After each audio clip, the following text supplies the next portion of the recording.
नाजरीन आदाब, मैं हूं अफशा जबीन। आप देख रहे हैं महाराष्ट्र न्यूज़। सबसे पहले नज़र डालते हैं बुलेटिन की सुर्खियों पर।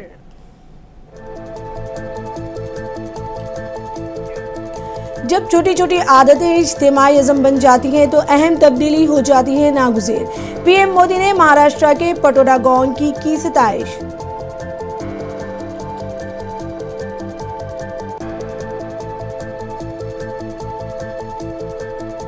नई टेक्नोलॉजी के इस्तेमाल के जरिए इंसाफ रसानी के अमल को मजीद तेज करने की जरूरत। नागपुर में एक प्रोग्राम से वजीर आला देवेंद्र फडणवीस का खिताब।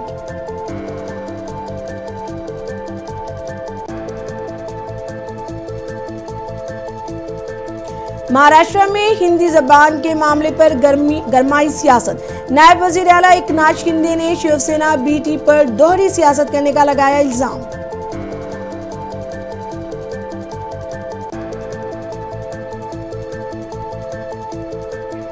मुल्क भर के मुसलमान मुतनाज़ा वक्फ कानून को करते हैं मुस्तरद। All India Muslim Personal Law Board के तर्जुमान सैयद कासिम रसूल इलियास का बयान।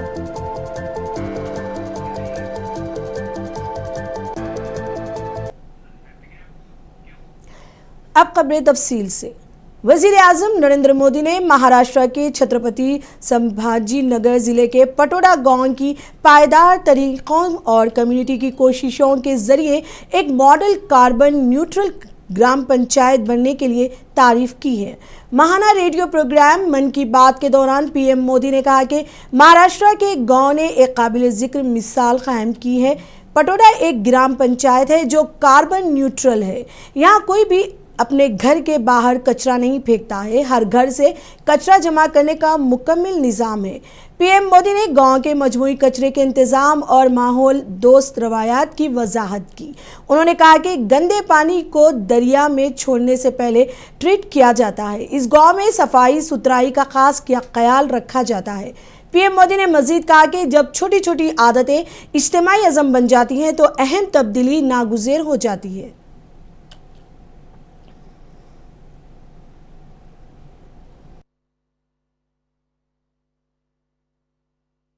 साथियों, महाराष्ट्र के एक गांव ने भी बड़ी शानदार मिसाल पेश की है। छत्रपति संभाजीनगर जिले की ग्राम पंचायत है पाटोदा।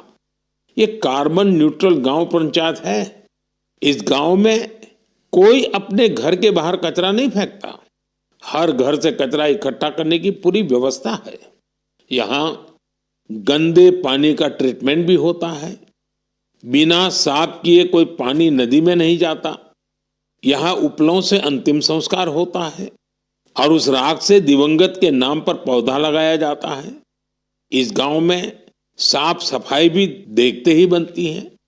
छोटी छोटी आदतें जब सामूहिक संकल्प बन जाती हैं तो बड़ा बदलाव तय हो जाता है। Chief justice of India B R. Gavai Maharashtra के 3 रोज़े दौरे पर हैं। Chief justice of India Maharashtra national law university Nagpur के चांसलर भी हैं। उन्होंने यूनिवर्सिटी की इंतजामी इमारत का इफ्तिताह किया। इस प्रोग्राम में मरकजी वजीर बराए रोड ट्रांसपोर्ट नितिन गडकरी, वजीर आला देवेंद्र फडणवीस, सुप्रीम कोर्ट के जजों और दीगर शख्सियात ने शिरकत की।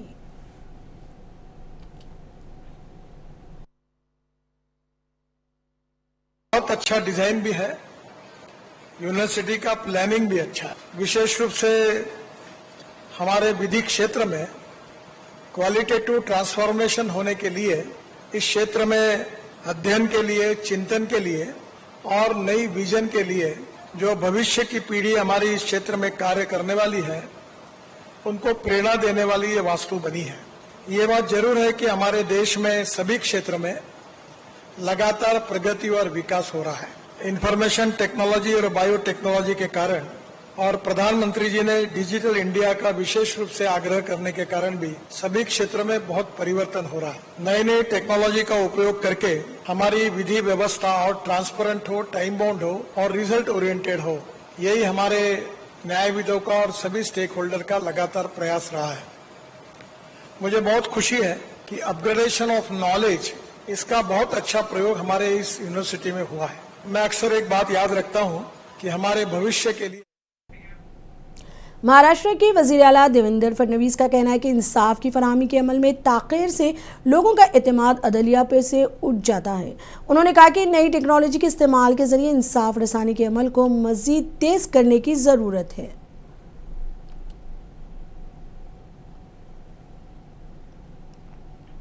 जस्टिस सिस्टम में प्रोसिक्यूशन को एड करने के लिए जिस प्रकार के टूल्स हमको उपलब्ध कराए, उनका इस्तेमाल ज्यादा से ज्यादा हो, ताकि आज जो एक गैप हमको दिखाई पड़ती है, बहुत लंबे समय तक चीजें चलती है, तो उसके कारण लोगों का जो विश्वास होता है, उस विश्वास के ऊपर एक प्रश्न चिन्ह निर्माण होता है। उस सिस्टम को बदलने का काम अब ये 3 कानूनों के माध्यम से निश्चित रूप से होगा और हमारी क्रिमिनल जस्टिस सिस्टम में एक तेजी भी आएगी, उसमें एक अकाउंटेबिलिटी भी आएगी और मैं ऐसा मानता हूं कि हमारा रेट ऑफ कन्विक्शन भी उसके कारण बहुत बड़े पैमाने पर बढ़ेगा और टेक्नोलॉजी ने महाराष्ट्र के नायब वजीर आला एकनाथ शिंदे ने शिवसेना यूबीटी पर तनकीद करते हुए पार्टी पर दोहरी सियासत करने का इल्जाम लगाया। शिंदे ने कहा कि जो लोग 2 चेहरों की सियासत करते हैं, इन्हें वजीर दादा भोसे के इस्तीफा का मुतालबा करने का कोई हक नहीं है। आपको बता दें कि शिवसेना यूबीटी के लीडर आदित्य ठाकरे ने रियासती स्कूलों में हिंदी के नाफिज पर महाराष्ट्र के स्कूली तालीम के जरिए पर दादा भोसे से इस्तीफा का मुतालबा किया है।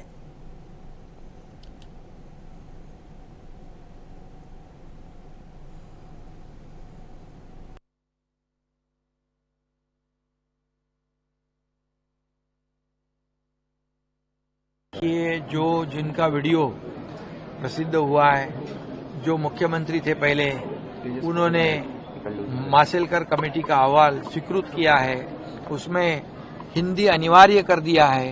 हिंदी सक्तीची भाषा म्हणून त्याच्यामध्ये 3 भाषा मराठी, इंग्रजी, हिंदी ही अनिवार्य करा, ऐसा कमेटी का अहवाल जो है वो स्वीकृत करने वाले जब सरकार में थे तब उनकी भूमिका अलग थी, सरकार से बाहर हो गए तब भूमिका बदल गई। ऐसे दोगली राजनीति करने वाले लोग जो है उनको ये दादा भूसे का इस्तीफा मांगने का कोई अधिकार नहीं है। नांदेड़ जिले के देगलूर में हिंदी जबान की सख्ती के साथ अमलौरी के खिलाफ सख्त एहतजाज किया गया। मुजाहिरीन ने हुकूमत के GR की कॉपियां नजर आतिश की। इस मौके पर महेश पटेल ने कहा कि महाराष्ट्र में मराठी जुबान की अमलौरी में हुकूमत कोताही बरत रही है और हम मराठी जुबान की तौहीन हरगिज बर्दाश्त नहीं करेंगे। उन्होंने कहा कि मरकजी हुकूमत और रियासती हुकूमत अवाम के बुनियादी मसाइल हल करने में बिल्कुल नाकाम हो गई है।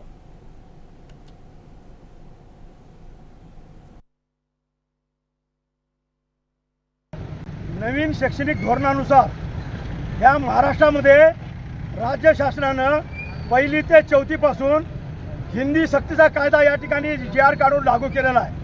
तो कायदा मराठीवर, मराठी माणसावर, महाराष्ट्रावर अन्याय करणारा जुलमी कायदा आहे। तो ते हिंदी सक्तीचा कायदा रद्द करण्यात यावा या मागणीसाठी आम्ही या साठे चौकामध्ये शिवसेना आणि मनसे सेना यांच्या वतीनं शासनाच्या GRचं, शासनाच्या आदेशाचं या ठिकाणी आम्ही जाहीर होळी केलेली आहे। जसं राजसाहेबांनी सांगितलं होतं, मराठीसाठी, महाराष्ट्रासाठी कोणाचे हित पाय चाटू, पण मराठीला जर कोणी नख लावायचा प्रयत्न केला तर त्याचे पाय छाटू, ही भूमिका तमाम महाराष्ट्र सैनिकाची आहे आणि तशी भूमिका शिवसैनिकाची पण असावी आहेच। शिवसेना यूबीटी की जानिब से हिंदी जुबान के खिलाफ किए जा रहे एहतजाजी मुजाहिरों के खिलाफ अब बीजेपी ने भी मोर्चा खोल दिया है। बीजेपी के MLA राम कदम का कहना है कि उद्धव सेना के झूठ को बेनकाब करने की ज़रूरत है। राम कदम ने उद्धव ठाकरे पर तनकीद करते हुए कहा कि उद्धव हुकूमत ने कौमी तालीमी पॉलिसी की रिपोर्ट को कबूल करने और इसे नाफिज करने का पहला काम किया है। उन्होंने कहा कि उद्धव ठाकरे को खौफ है कि उनकी पार्टी खत्म होने वाली है और इसे बचाने के लिए वो अब राज ठाकरे की हिमायत हासिल करने की कोशिश कर रहे हैं। अतीत में जब फरवरी 2022 में श्रीमान उद्धव ठाकरे महाराष्ट्र के मुख्यमंत्री थे, उन्होंने स्वयं कमेटी का गठन किया और उन्होंने स्वयं फैसला लिया कि बच्चों पर हिंदी की सख्ती की जाए। हम सभी भाषा का सम्मान करते हैं, तो छोटे बच्चों पर तुम जबरन लादोगे? क्या उसे अधिकार नहीं अपनी मनचाही भाषा चुनने का? कोई बच्चा संस्कृत सीखना चाहता है, क्यों रोकेंगे आप? क्या रोकने का नैतिक अधिकार है आपको? हमारी वर्तमान सरकार ने सभी भाषाओं का सम्मान करते हुए आदरणीय देवेंद्र फडणवीस साहब के नेतृत्व में यह फैसला लिया कि छात्र अपनी मनचाहे भाषा चुन सकते हैं। अब खुद के निर्णय पर उद्धव ठाकरे गुट सड़कों पर उतरा है। उनके इस झूठ का आज हमने यहां पे होली जलाई और उनको मराठी आदमी पर बोलने का क्या नैतिक अधिकार है? गोरेगांव के पतराचाल में मराठी आदमी को किसने भगाया? यही उबाटा ने। जब धीरे धीरे उनका सारा जनाधार आदरणीय एकनाथ शिंदे जी की ओर जा रहा है, हमारे दल में आ रहा है, कुछ राज ठाकरे जी की ओर जा रहा है, तो सारा दल समाप्त होगा। शिवसेना यूबीटी के सरबराह उद्धव ठाकरे ने मुंबई के वर्सोवा असेंबली हलके के एमएलए हारून खान के दफ्तर का इफ्तिताह किया। इस मौके पर आदित्य ठाकरे समेत दिगर लीडरान मौजूद थे। उद्धव ठाकरे ने हारून खान को मुबारकबाद देते हुए कहा कि वर्सोवा के अवाम ने इंतखाबात में शिवसेना उद्धव ठाकरे ग्रुप को बड़ी जीत दिलाई है, जिसके लिए वो वर्सोवा के लोगों के बेहद मशकूर हैं।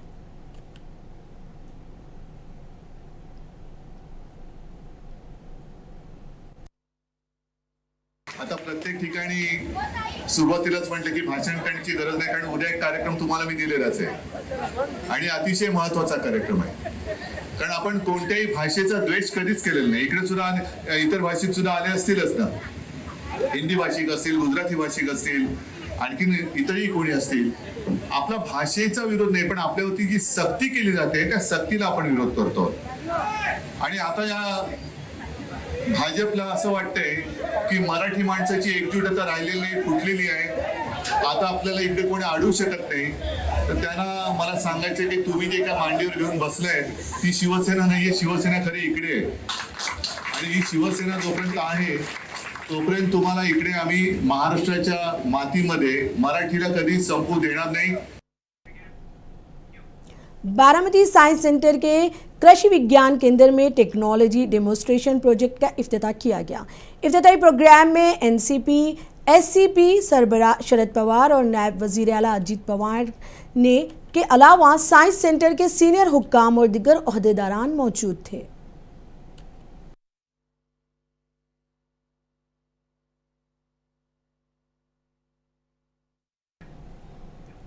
मुंबई के पुलिस कमिश्नर डेवन भारती ने कहा कि मुंबई शहर अब गैर कानूनी लाउड स्पीकर से मुकम्मल तौर पर आज़ाद हो गया है। भारती ने बताया कि मजहबी ढांचों से तमाम लाउड स्पीकर्स हटा देने के लिए पुलिस कमिश्नर ने वाजे किया कि किसी मखसूस कम्युनिटी को निशाना नहीं बनाया गया है।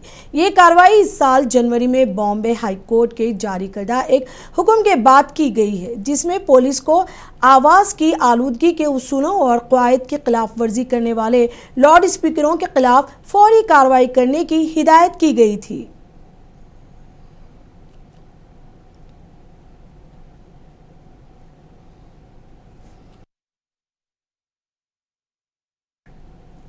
महाराष्ट्र के जिले बीड़ में all India Muslim Personal Law Board के तहत वक्फ बचाओ कमेटी और मजलिस उलमा बीड़ की जानिब से इजलास आम का इनेकाद अमल में आ रहा है। इजलास में शिरकत के लिए all India Muslim Personal Law Board के तर्जुमान डॉक्टर कासिम रसूल इलियास बीड़ पहुंचे। इस मौके पर उन्होंने मीडिया से बात करते हुए मुहिम का मकसद वाज़े किया।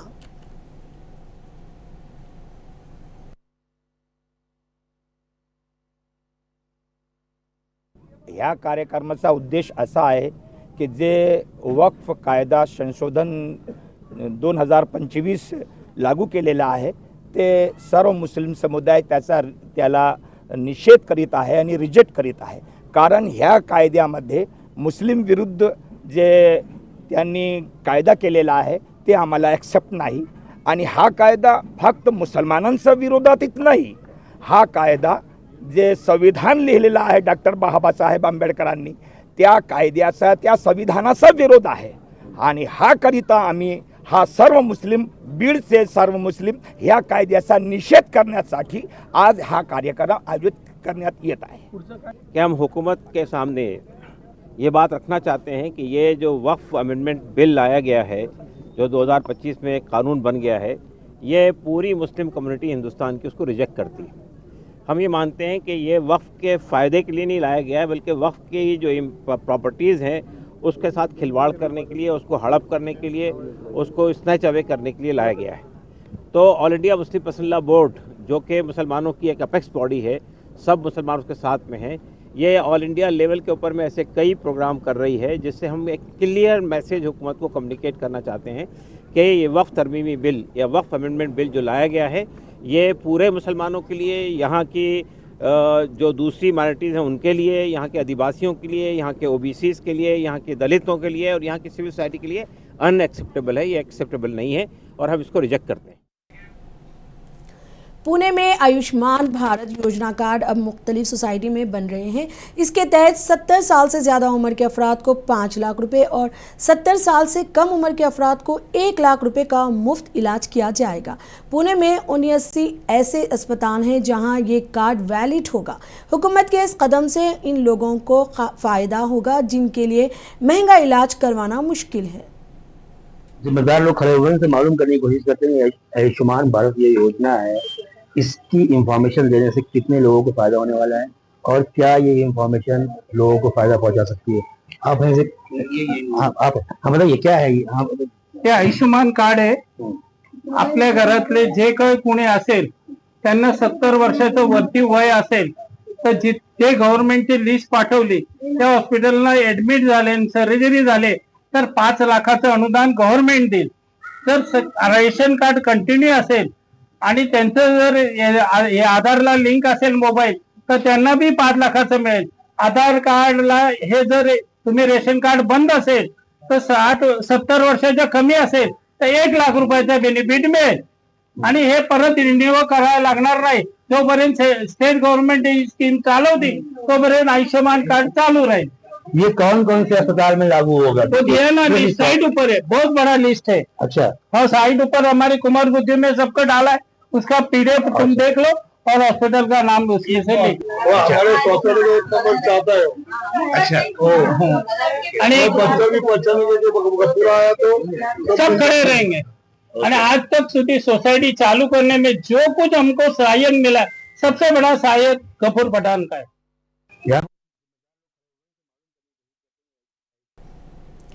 आखिर में हेडलाइन पर एक नजर। जब छोटी छोटी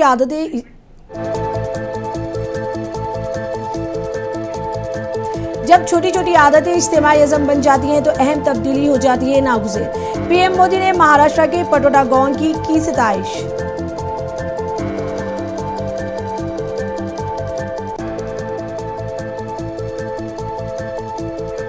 नई टेक्नोलॉजी के इस्तेमाल के जरिए इंसाफ रसानी के अमल को मजीद तेज करने की जरूरत। नागपुर में एक प्रोग्राम से वजीर आला देवेंद्र फडणवीस का खिताब।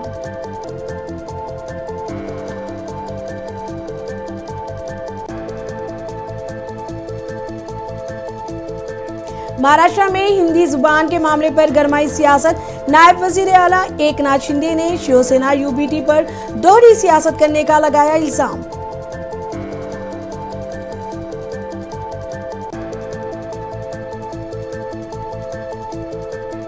मुल्क भर के मुसलमान मुतनाज़ा वक्फ कानून को करते हैं मुस्तरद। All India Muslim Personal Law Board के तर्जुमान सैयद कासिम रसूल इलियास का बयान।